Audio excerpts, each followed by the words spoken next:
যদি আজ শহীদ হই তবে আমার নিথর দেহটা রাজপথে ফেলে রাখবেন। ছাত্র সমাজ যখন বিজয় মিছিল নিয়ে রুমে ফিরবে তখন আমাকেও বিজয়ী ঘোষণা করে দাফন করবেন।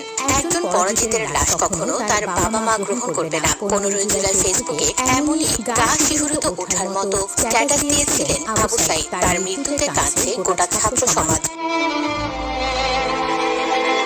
যিনি গোটা সংস্কারের জন্য নিজের জীবন বিলিয়ে দিয়েছেন। পুলিশের সাথে সংঘর্ষ চলাকালীন আবু সাঈদ পুলিশের গুলির মুখে এসে হাত মেলে দাঁড়িয়েছিলেন।